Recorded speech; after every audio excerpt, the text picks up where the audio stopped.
इस बीच ब्रिटेन में चूहों ने आतंक फैला दिया, वो भी कोई छोटे मोटे चूहे नहीं। ब्रिटेन के द सन अखबार ने खबर छापी कि वहां 2-2 फीट के विशाल चूहे लोगों के घरों में घुस रहे हैं।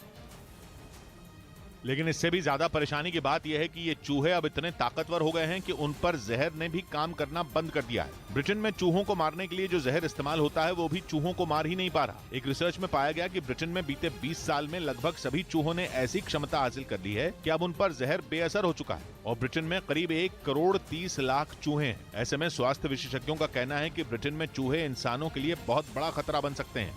इधर श्रीलंका के खिलाफ गुवाहाटी में खेला गया पहला वनडे मैच टीम इंडिया ने 67 रन से जीत लिया। टीम इंडिया ने श्रीलंका को जीत के लिए 374 रन का लक्ष्य दिया था, लेकिन श्रीलंका की पूरी टीम 50 ओवर में 8 विकेट पर 306 रन ही बना पाई। भारत के लिए सबसे कामयाब गेंदबाज उमरान मलिक रहे, जिन्होंने 57 रन देकर 3 विकेट लिए, जबकि मोहम्मद सिराज ने 2 खिलाड़ियों को आउट किया। मोहम्मद शमी, हार्दिक पांड्या और युजवेंद्र चहल ने एक-एक खिलाड़ी को आउट किया। भारत की जीत के हीरो विराट कोहली रहे, जिन्होंने 113 रन की पारी खेली और टीम का स्कोर 350 रन के पार पहुंचा दिया। कोहली के अलावा रोहित शर्मा ने 83 और शुभमन गिल ने 70 रन बनाए।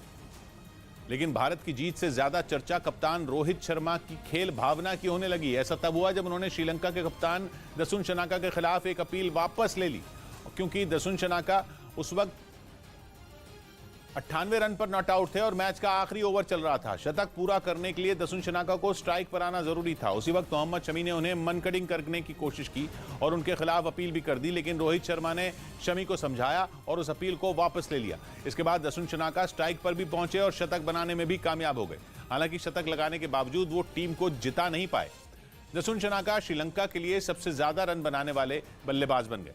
उन्होंने 88 गेंदों पर 108 रन बनाए। दसुन शनाका के अलावा श्रीलंका का कोई भी बल्लेबाज टीम इंडिया की धारदार गेंदबाजी के सामने ज्यादा देर नहीं टिक पाया। इस बीच 5 देशों की यात्रा पर निकले जापान के प्रधानमंत्री फ्रांस पहुंच गए, जहां फ्रांस के राष्ट्रपति से मुलाकात के दौरान उन्होंने चीन की बढ़ती चालबाजियों का मुद्दा उठाया।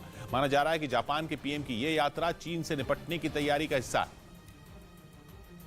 क्योंकि यूक्रेन जंग के बाद चीन ने जापान की नाक में दम कर दिया, जिसमें उत्तर कोरिया ने भी चीन का खूब साथ दिया और यही बात जापान के सिर का दर्द बन गई। जापान ने चीन से निपटने की तैयारी शुरू कर दी। जापान के पीएम फुमियो किशिदा की 5 देशों की यात्रा को इसी तैयारी का हिस्सा माना जा रहा है। फ्रांस पहुंचे फुमियो किशिदा ने वहां के राष्ट्रपति इमैनुअल मैक्रोन से इस बारे में बात भी की, जिसके बाद जापान और फ्रांस ने चीन को सबक सिखाने के लिए साझा युद्ध अभ्यास करने का फैसला किया, जिसके लिए दोनों देशों की सेनाएं प्रशांत महासागर में उतरेंगी और चीन को अपनी ताकत दिखाएंगी। मैक्रोन और फुमियो किशिदा ने उत्तर कोरिया के परमाणु कार्यक्रम पर भी चिंता जताई, क्योंकि 2022 में उत्तर कोरिया ने कई मिसाइल टेस्ट किए, जिसने जापान की चिंता बढ़ा दी और उसने चीन और उत्तर कोरिया से लड़ने के लिए अपनी सुरक्षा रणनीति में बदलाव किया। माना जा रहा है कि अमेरिका पहुंचने पर जापान के पीएम बाइडेन से भी इस बारे में बात करेंगे, क्योंकि जापान योनागुनी और इशिगाकी द्वीपों पर सेना तैनात करना चाहता है। ये दोनों द्वीप ताइवान के नजदीक हैं और इसीलिए वहां सेना तैनात करने से पहले जापान अमेरिका से बात करना चाहता है। यानी जापान परेशान है, उसे मालूम है कि चीन उसकी समुद्री और हवाई सीमा में घुसपैठ कर सकता है और इसीलिए उसने अपनी रणनीति में बदलाव किया। जापान के एक चैनल को दिए इंटरव्यू में फुमियो किशिदा ने इसके बारे में खुलकर बात भी की थी। और